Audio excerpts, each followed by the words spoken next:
The rise and evolution of fake news has dramatically changed the way media is consumed. Donald Trump is often credited with coining the term during his 2016 presidential campaign, although misinformation and propaganda are nothing new. But in the age of social media and instantaneous information, fake news may pose more of a problem than ever before. I always take news with a bit of grain of salt. It's like it's never totally real.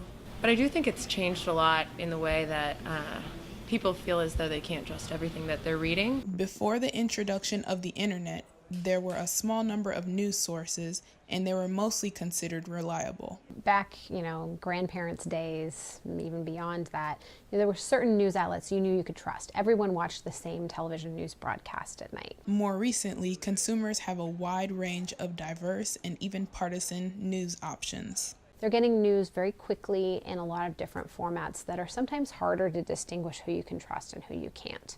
If someone speaks with authority on a YouTube channel and appears legitimate and makes claims that you're not going to go fact check yourself, you might believe that person. Well, that person might be lying. An MIT study from March of 2018 revealed that false news stories are 70% more likely to be retweeted than real news stories.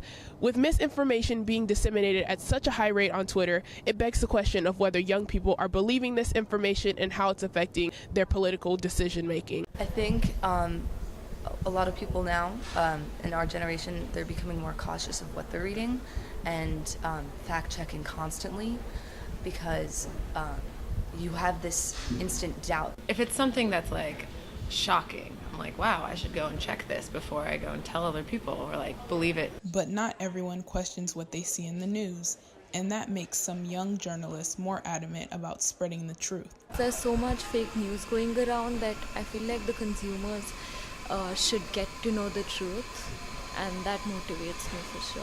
Enrollment is up. There is more interest in journalism in this particular industry right now, and I think that's in part because of the election of President Trump in 2016. I think that we're also at a reckoning because there are people that do have very strong beliefs and political viewpoints, and there's a place for partisan media. In the end, we're communicating information, and there are so many different ways to tell a story and many different ways to be very transparent and open in that story.